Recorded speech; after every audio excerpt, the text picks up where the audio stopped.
We sent over 1 million cold emails in the past year, and that's just for ourselves, not even including the 200 plus clients that we help with cold email. And from those emails, we booked 2,136 sales calls. So today, I'm going to be sharing the most important lessons that we learned and the things that actually matter when you're scaling cold email. The first thing that I want to talk about is how specificity will beat promises every single time. So if you ever tried cold email, or if you ever heard about, people talking about it, they often tell you need to promise the world. You need to make these crazy guarantees that you probably can't actually fulfill on because how crazy the numbers that you're saying are, especially if you're in a super crowded market with a lot of people kind of shouting the same thing. What tends to happen is your prospects are smart enough to not believe that kind of crap that you're saying inside of your emails, right? And it's not necessarily that guarantees are bad, but when you're tying your guarantee to something super crazy and outrageous, your prospects aren't stupid enough to believe that this is actually going to happen. What you want to do instead, you want to think about, what does a guarantee actually do? The purpose of a guarantee is to increase someone's conviction that what you do is actually going to work. And when you're making these extremely bold and outrageous promises, people don't necessarily have that conviction that what you're going to do is going to work. The way that you want to craft a compelling offer and a compelling guarantee isn't by having a super crazy bold guarantee, but it's by having an extremely specific offer. Whether that's guaranteed or not is a different question, but you want to guarantee a very specific outcome that's directly related to the person that you are reaching out to. So for example, something that we do inside of our campaign versus our competitors will just say, hey, do you want more clients? We'll help you get more clients. Super straightforward. What we're actually able to do to be more specific with our offer is we're able to use AI to scrape every single person that we're reaching out to and figure out what is their niche, what is their service, what kind of packages do they sell? Do they have like a lower tier and then a higher tier? And we're able to reference all of those things. Instead of saying, if we can get you more clients, if we said, if we can get you in touch with chiropractors who have more than 5 locations who are specifically looking for SEO, would you be interested? Even though the outcome is the same, or even like less so, because we're not saying we're going to get you 1 million clients. We're just talking about the specificity of what clients we're going to actually help them get. They're going to essentially believe us more because it seems like we actually took some time to research into their specific situation, and we're saying that we can help them specifically. So what I'm going to do now is I'm going to show an example of an actual generic campaign versus a specific campaign that we ran and the difference between the two. So here's one of our clients who's targeting enterprise clients like Salesforce and really large companies, and they're getting about a 1% positive reply rate on the campaign that we're currently running for them right now. Basically, to give you some context, they've worked with like 4 other agencies in the past, and either they just didn't get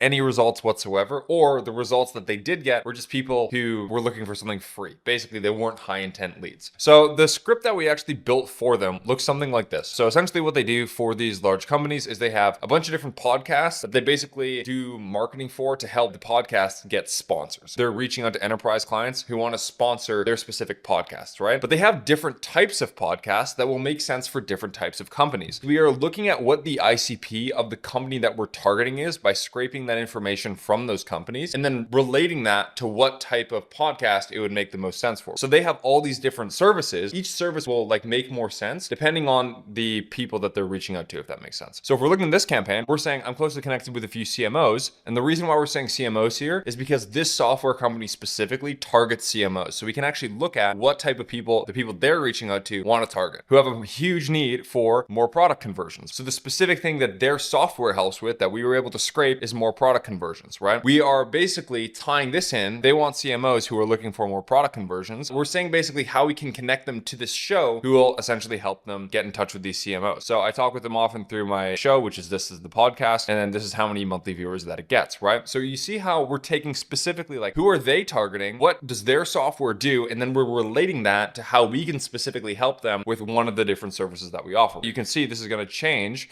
right? Depending on the lead that we click on here. This one's talking about CTOs, right? Closely connected with a few CTOs who have, a huge need for deployment speed. This is what their software helps with. This is who they're targeting. And then this is the podcast that it relates with it. So we're able to essentially customize the thing that we're selling based on who they are targeting and what their software does, so that we're extremely specific with how we can help, which is going to increase their belief that we can actually help them. The second thing we really honed in on this year and that we learned is all about lead efficiency. And what that means is you spend all of this money on generating these leads, generating these positive replies from cold email. But most people really struggle with actually converting these leads into appointments and into sales. So there's two things that we implemented this year that took our positive reply to booking rate from 15% all the way to 35%. So the first thing we did is we hired someone dedicated, and their only responsibility was to actually just reply to leads. And if you're a solo founder and you're trying to do everything on your own and you have a whole bunch of tasks that you have to do and you can't really respond to emails quickly because you're doing other things, which is reasonable, it makes the biggest difference in the world in terms of how many clients you book if you just hire someone full-time, even if they're like a VA, just to reply to emails quickly. It's significantly better to reply quickly with a less good email. Obviously, you can't be stupid and send this email, right? But even if it's like not using all the best tactics in the world, if you build like an AI bot that crafts what to reply based on what they send you, as long as you can reply quickly with a decent enough copy, you will probably double the amount of appointments that you book just from the leads that you're currently getting. Before, like I said, we were getting about 15% of people who were actually booking. After we really honed in on solely just replying within the first 5 minutes of sending an email, and I would actually KPI my setters on this, like you need to go check these every day for the first week and make sure they're doing this. Every single reply on instantly needs to be below 5 minutes. First of all, you can connect instantly to Slack, and that way there's a Slack notification every time that someone positively replies. Also, make sure your setter has the notification sound on instantly or smart lead or whatever software that you use, so that they get an audible notification when they need to reply to a new person that positively replies, which is huge in terms of speed to lead. We did this along with the other change I'm going to talk about in a second, and our positive reply to booking rate went from 15% all the way to 35%. So we literally more than doubled the amount of appointments that we were getting, and we sent no more emails, which is huge in terms of decreasing your cost per call. The second thing that we implemented is dialing every single person that positively replied. What we found is that overall, without calling people, we were getting about 20 to 25% of people who positively replied to book. And after we implemented dialing, that went all the way up to 35%. So we got an extra 50% more bookings just out of calling people. So basically the way that this breaks down is that we would call someone and then we would get on average about a 10 to 15% pickup rate. And then we would book about half of the people that actually picked up, because we have a really solid setting team that's really good at booking people. And we would also call these people multiple times later. So we would call the next day, the day after that, the day after that. And obviously, you know, the pickup rate would get worse and worse, but overall, we were able to book an extra 3 people out of 20 that would positively reply just from actually dialing them. If you already have someone on payroll to do the quick positive replying, like I mentioned that you should do before, also train these people on how to actually call them. So what we've done is we've built a clay table that has a waterfall enrichment of email finders. So we can essentially put a lead's information into Clay, and then it will find phone numbers for about 85% of people, and then it will just be able to call that mobile number as soon as we get the positive reply. Essentially, the flow of how it works is we'll get a positive reply, we'll dial them as soon as we possibly can. If they pick up the dial, obviously we'll try and set them. If they don't pick up the dial, then we will reply to them on email as fast as we can, right? And then we'll just follow up with them daily on email, on text, and continuing to call them until they either book in, tell us to piss off,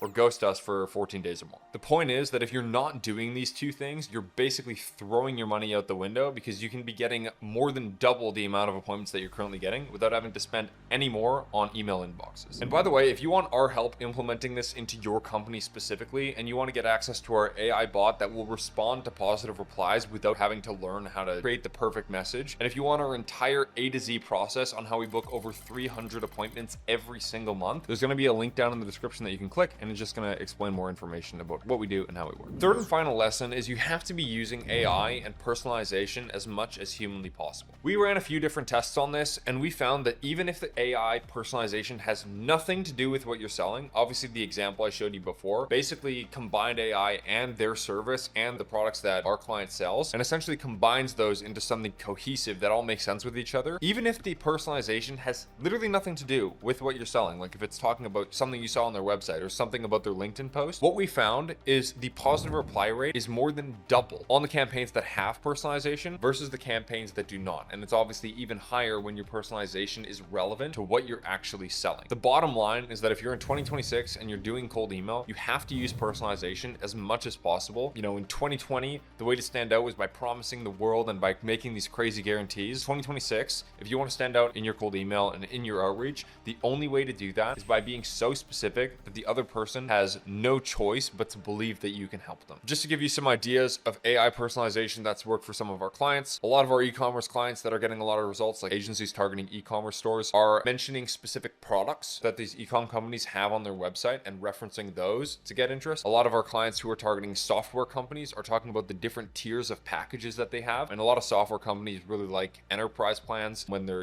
B2B software companies, for example. So mentioning that if they have like an enterprise plan on their website, like we can reference that. What you want to do to come up with your own personalization is pull up like 10 or 20 websites of your ideal client and then look at like what they all have in common. Like for us, we target agencies, right? A lot of them will have case studies, for example, on their websites. So for about 70% of the people that we reach out to, we'll reference one of the case studies that they have on their website and how we can help them get more clients just like them using, cold email and LinkedIn outbound, which is what we specialize in. So to quickly recap, if you want to be successful with cold email in 2026, you need to be extremely specific with the offer that you're talking about inside of your outreach. You need to respond extremely quickly on multiple different channels by calling them, by texting them, and by emailing them. And you need to make sure that you're using as much AI personalization as possible so that you sound extremely human and extremely personal when you're reaching out. Now, if you want to skip years of trial and error and trying to implement what we learned from sending over 1 million plus emails and doing this for over 3.5 years, including our entire plug and play system, just click the first link in the description to learn more, and I'll see you guys in the next one.